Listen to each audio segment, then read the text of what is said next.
মাঝে কয়েক মাস অসুস্থতার কারণে গান থেকে দূরে ছিলেন গানের এই পাখি। তবে যখন সুস্থ হয়েছেন ডানা ঝাপটিয়েছেন মঞ্চ ফেরার।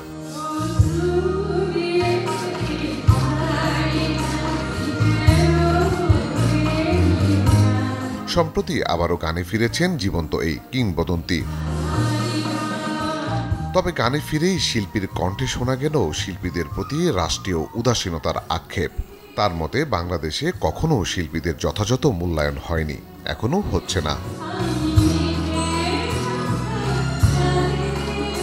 সম্প্রতি মগবাজারের একটি স্টুডিওতে নতুন একটি গান রেকর্ডিং করতে এসে এই কথা বলেন সাবিনা ইয়াসমিন। আমাদের দেশে তো শিল্পীদের তেমন কদর কোনোদিনও ছিল না, এখনো নাই। যারা এই দেশ আমাদের রাষ্ট্র চালাচ্ছেন তারা যদি ওই গান বাজনা কিছু না বোঝেন, গান বাজনাকে যদি কোনো মূল্য না দেন, তাহলে তো আমাদের করার কিছু নাই, আমরা জোর করে কিছু করতে পারবো না। কুল পারফিউম ডিওডোরেন্ট স্টিক এর ওডর ফাইটিং ফর্মুলা দুর্গন্ধ দূর করে দেয় লং লাস্টিং ফ্রেশনেস 24 ঘন্টা পর্যন্ত। শুধু তাই নয়, এন্ড্রু কিশোর, সুবীর নন্দীর মতো শিল্পীদের গান এখনো কেন আর্কাইভ করা হয় না, এই নিয়ে ক্ষোভ প্রকাশ করেন গুণী এই শিল্পী। এই যে এত এত শিল্পী চলে গেলেন, তাদের তো গানগুলো নিয়ে অন্তত আর্কাইভ করে রাখা যেত।